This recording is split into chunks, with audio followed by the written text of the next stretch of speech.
Aloha. Welcome to Abe Lee's seminar sessions.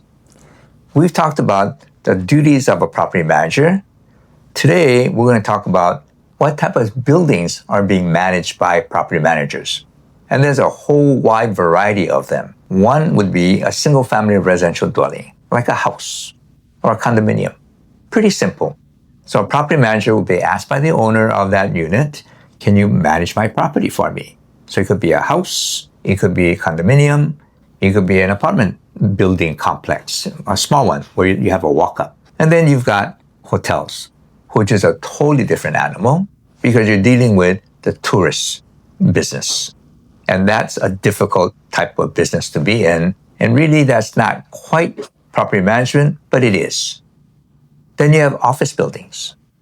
Now, office buildings are categorized differently. You could have office buildings as a Class A building, Class B building, or Class C building. And you wonder, what's the difference? Class A is the most recent, the most technically advanced building, and usually fairly new. Class B buildings are okay, but they're built a few years ago. So they might be lacking in the high technology services available. Then Class C buildings are what we call the walk-up buildings, the ones that, are not as nice, but they're functional. So those are the three types: Class A, Class B, Class C. Then they also by the height of the building. Is it a low-rise, a mid-rise, or a high-rise? Then we have what we call retail buildings. And retail buildings could be a standalone building like, say, Home Depot or Best Buy. Or you could have what we call strip malls. And you could have small shopping centers. Or you could have regional shopping centers. Or you could have a massive mega shopping center like Ala Moana Shopping Center, which is, I believe, the largest outdoor shopping center in the United States. And then you have what they call light industrial buildings or heavy industrial buildings. So a light industrial building might do some light manufacturing, they might do some warehousing, they might do some trucking services, deliveries, etc. And the heavy industrial properties, and the big daddy of them all on Oahu, is the Campbell Industrial Park. And they have everything from manufacturing to gasoline production to burning rubbish to create energy.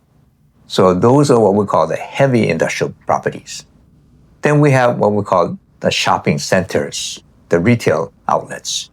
And what they do there is, I've talked to a friend of mine who manages Kahala Mall and some other shopping centers, and he says they usually have 4 anchor tenants: north, south, east, and west.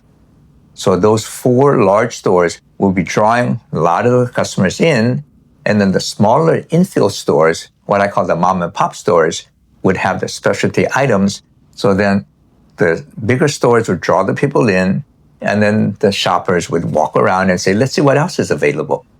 So to have a really good shopping center, you really need the big stores like Macy's or Bloomingdale or Nordstrom. And then you'd have the smaller specialty stores that would attract with their special items. A friend of mine said, and we asked about rents and things, which we're going to cover in the next session, but he says that when a retail shopping center caters to tourists and there's a recession, then the tourist market pretty much is really slow. But the stores that cater to the local community, they're always busy because everybody needs rice and toilet paper and saimin. So it depends on who are you catering to, that the shopping center will then either thrive with or without a recession. Now, there's also what they call single-purpose buildings. And those would be like the theaters, or you got restaurants. And people used to say, why are we having a food court where all the restaurants would be competing with each other?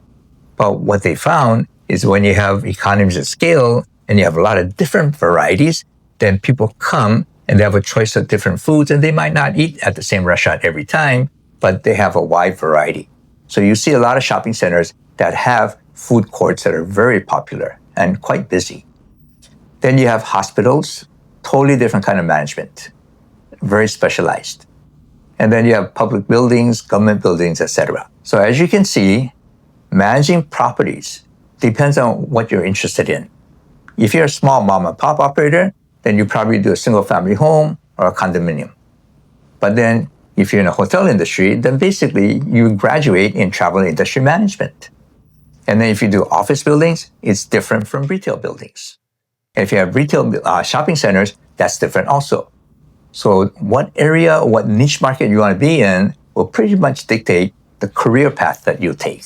So hopefully you understand the width and depth and the variety of different properties that you are able to manage depending on your interest and your background and your education.